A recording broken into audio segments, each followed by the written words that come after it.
Yep, right at 2 years ago, August of 2018, we moved back to Stillwater. Got a extension specialist job based here on campus, where I was focusing more primarily on forages and grazing livestock nutrition. I'm still doing some of that, but my main focus is nutrition, both confined cattle feeding and grazing livestock nutrition as well here in Oklahoma. As an extension specialist, whenever I talk to producers, we try to fit the type of cow to your environment. And that is the size of the cow, how much milk that cow will produce. But also, we need to fit our calving season to our environment, just so that we can, like you say, minimize supplemental feeding, minimize hay feeding, and have a forage-based program. It's when we get away from matching our biology to the environment that we really get into problems with, having to feed too much and lack of profitability. We can do that for a short while and in good prices, but having, our production, our biology, to where it's dovetailed with our environment, then, we can have a sustainable system that is profitable and productive. I put together some data looking at the reported hay production by the USDA over the last 40 years. And the hay production really took off about 1976, whenever Vermeer invented the round baler. And it became a lot handier to bale hay. There was a lot less hand labor to do that. And, just to look at that, the chart, it's just been a, steady linear increase ever since. And just more and more of this hay gets put up, and it doesn't last very long if you don't store it inside. So every bit of that hay that gets baled increases every year. It has to be fed. So we're taking a forage crop that, if we utilize it standing but let the cow do the harvesting, it's a cheap, economical nutrition source for the cow. And we're putting a lot of money into equipment and fertilizer to cut it, package it, and then refeed it to the cow later. So stockpiling is one of those ways that we can decrease the amount of hay that's fed. Right now, we've got a lot of interest in, you used the term earlier, regenerative agriculture. And cover crops are getting to have a lot of press for, using in cash cropping type systems. And I wasn't really interested in that very much until we started getting a lot of more questions about grazing. And then whenever people started talking about grazing cover crops, that I became a lot more interested. And, for those, it's more than just that wheat pasture that I talked about earlier. They're looking at different cereal grains, oats, triticale, rye, the brassicas, the turnips and the radishes and rape and kale and those types of things. And putting those into those mixtures for the agronomic benefits to the system. But all of those are very high quality grazing crops.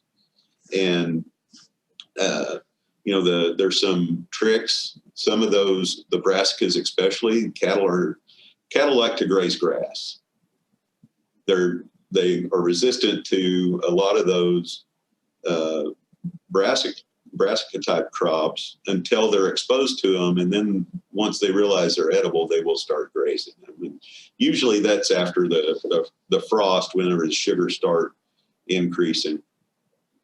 Some of the other really neat things in this cover cropping is for our wheat producing area.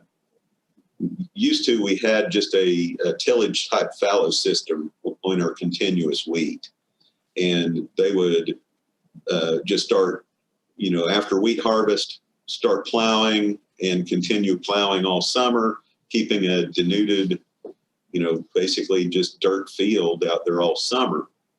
This leads to all types of erosion, the need for terracing. And then no-till agriculture came in, and it works well, but for no-till to work, we don't have that tillage tool to take care of our weed problems. We need to have a rotation. And that's where a lot of these cover crops for summer cover crops have replaced that summer fallow, and they're planting mixtures that include beans and sun hemp, different types of beans, soybeans, mung beans, cowpeas, utilizing okra, along with the Sudans and sorghums. And it's surprising to me, and it surprises me every time I see it. But when we turn cattle onto those cover crops, they will, of course, start grazing what they're familiar with, the grasses, the sorghums, and the Sudans, and some of the millets. And then they discover the beans. And then all of a sudden, all of the okra is gone. You cannot find an okra in the field. And it's shocking that, it takes a while, and it almost follows that exact same pattern. Every time you turn cattle into one of these during the summer and graze these cover crop blends, once they discover that okra is a edible crop, they just go seek it out and find every bit of it. So there's cattle are not familiar with these plants, and once they're exposed to them, there's a learning curve, and it's enjoyable to watch that learning process and then their behaviors whenever they've figured it out. I've joked for some time that there are two suitable uses for kale. One is as garnish and one is as forage. And maybe now I found the appropriate use for okra. To me, animal science is the most simple way to explain it is it's applied biology. In the animal science departments, across the United States, there are, dairy specialists. There are companion animal specialists, that focus on dogs and cats and their nutrition or management and equine, specialty and all that. But within each one of those, there are meat scientists that focus on the fabrication of meat and meat quality. There are reproductive specialists that start, at the beginning of the production chain, that looking at getting animals to cycle and to rebreed and to be more productive, reproductive. Then there's, there's genetics, and there's as many different areas of focus in animal science as there are areas of, biology. We have careers as we're looking at the current students in our animal science departments, the interest in production agriculture is getting to be less and less. People going back to the farm is no longer, what we do as far as training. And we are training, people to go back and be farm managers and to be, agricultural producers. And that's going to be a key forever for our departments. But many of our undergrads are, wanting to get into vet school to become veterinarians. There's jobs in feed sales and forage companies. sales. There's a lot of our animal science graduates that become bankers and ag lenders, and it's there's as many different jobs coming out of animal science departments as there are, business jobs, coming out of business school. So it's just impossible to put your mind around, I'm a cowboy. It's, the Oklahoma States, they're the cowboys, and I was raised on a ranch, and that's kind of my focus. But there's as many different other careers, in animal science that, we try to get our students to take internships and look at other areas, and you don't know what you want to do until you've experienced a lot of these things. So animal science is a huge career, and we've got